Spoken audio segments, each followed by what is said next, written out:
સુરતમાં ડ્રગ્સ ઘુસાડનારા 3 વ્યક્તિની ધરપકડ, 44 લાખથી વધુનો મુદ્દામાલ જપ્ત. એક આરોપી તો હિન્દુ યુવા વાહિનીનો રાજ્ય પ્રમુખ નીકળ્યો. આરોપી વિકાસ આહિર સલાબતપુરા વિસ્તારમાં ભવાની આઈસ્ક્રીમ નામની લારી ચલાવે છે. સ્નેપચેટ તેમજ ઇન્સ્ટાગ્રામના માધ્યમથી ડ્રગ્સનો ઓર્ડર આપવામાં આવતો હતો. આરોપી વિરુદ્ધ સુરતના 6 પોલીસ સ્ટેશનમાં અલગ ગુનાઓ નોંધાઈ ચૂક્યા છે. રાજસ્થાનથી સુરતમાં ડ્રગ્સ ઘુસાડનાર ઇસમની બાતમીના આધારે સુરત એસઓજી દ્વારા ધરપકડ કરવામાં આવી છે. એસઓજીને બાતમી મળી હતી કે રાજસ્થાનમાંથી સુરતમાં ડ્રગ્સ ઘુસાડનાર એક ઇસમ ઉધના દરવાજા પાસે આવેલ હોટલ ધ ગ્રાન્ડ વિલા ઇનના રૂમ નંબર 704માં રોકાયો છે. બાતમીના આધારે દરોડો કરી ચેતન શાહુ નામના ઇસમની ધરપકડ કરવામાં આવી છે. ચેતન શાહુ મૂળ રાજસ્થાનના ઉદયપુરના બડગામનો રહેવાસી છે અને તેની પાસેથી પોલીસને 354 ગ્રામ એમડી ડ્રગ્સ મળી આવ્યું છે. આ ઉપરાંત તેની પાસેથી 2 મોબાઈલ, 1 કાર તેમજ 11,350 રોકડા મળી કુલ 44,75,000નો મુદ્દામાલ જપ્ત કરવામાં આવ્યો છે. ડ્રગ્સ માફિયાઓએ આ નવો રસ્તો અપનાવ્યો. રાજસ્થાનના ચેતન શાહુની પૂછપરછમાં સામે આવ્યું હતું કે તે સુરતમાં અનીશ ખાન લાકડાવાલા અને વિકાસ આહિરને આપવાનો હતો. ત્યારબાદ આ બંને આરોપીને પણ પોલીસ દ્વારા ઝડપી પાડવામાં આવ્યા છે.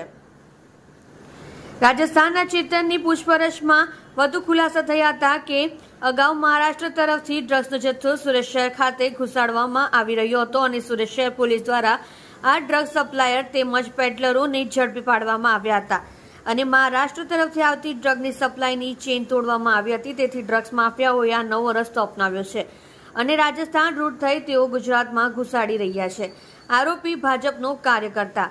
પોલીસે આ બાબતે તપાસ કરતા એવું પણ સામે આવ્યું હતું કે આરોપી વિકાસ આહિર સલાબતપુરા વિસ્તારમાં ભવાની આઈસ્ક્રીમ નામની લારી ચલાવે છે અને આઈસ્ક્રીમ પાર્લરમાં જ તે આ પ્રકારે ડ્રગનું વેચાણ કરવાનું કામ કરતો હતો. આરોપી વિકાસ ભાજપનો કાર્યકર્તા છે અને ભાજપના અનેક મોટા નેતા સાથેના તેના પોતાના સોશિયલ મીડિયા એકાઉન્ટ પર ફોટો પણ અપલોડ કર્યા છે.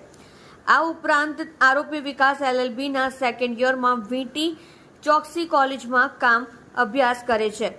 અગાઉ વિકાસે અમરોલી વિસ્તારમાં બિલ્ડરની ઓફિસમાં ઘૂસી લૂંટ કરી હતી અને તે સમયે અમરોલી પોલીસ સ્ટેશનમાં તેની સામે ગુનો દાખલ થતા તેની પાસે રહેલા હથિયારનું લાયસન્સ પણ રદ કરવામાં આવ્યું હતું. તો વિકાસ આહિર રાજસ્થાનના ઉદયપુર ખાતે એક હોટલ ધરાવતો હોવાની માહિતી પણ પોલીસને મળી છે.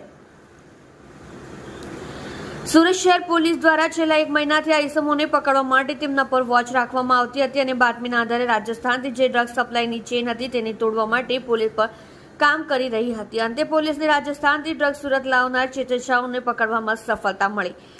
આ આરોપીઓની વાત કરવામાં આવે તો તમામ આરોપી રાજસ્થાન ખાતે સ્નેપચેટ તેમજ ઇન્સ્ટાગ્રામના માધ્યમથી ડ્રગ્સનો ઓર્ડર આપતા હતા અને ત્યારબાદ રાજસ્થાનથી આ ડ્રગ્સ સુરત આવતું હતું અને સુરત શહેરમાં આઈસ્ક્રીમની લારી તેમજ પાર્લરમાં ઉપરાંત આ પાર્લરની આસપાસના વિસ્તારમાં 2 વ્હીલર તેમજ 4 વ્હીલર ગાડીમાં ગ્રાહકોને આ ડ્રગ્સ પહોંચાડવામાં આવતું હતું. આરોપી વિકાસ આહિર કે જે ભાજપનો કાર્યકર્તા છે તેની સામે અગાઉ સુરતના 6 પોલીસ સ્ટેશનમાં અલગ ગુનાઓ નોંધાઈ ચૂક્યા છે.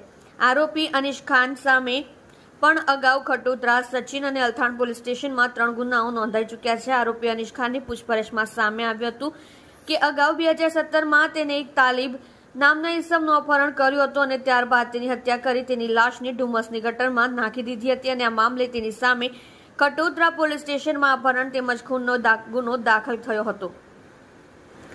ઉપરાંત અગાઉ તે અલથાણ પોલીસ સ્ટેશનના NDPSના કેસમાં પકડાઈ ચૂક્યો છે અને 2 મહિના પહેલા જ તે જામીન મુક્ત થયો હતો અને હાલ તે ડ્રગ્સ પેડલર તરીકેનું કામ કરી રહ્યો છે. તમે જોઈ રહ્યા છો SD ન્યૂઝ ચેનલ ફેઝર શેખની સાથે.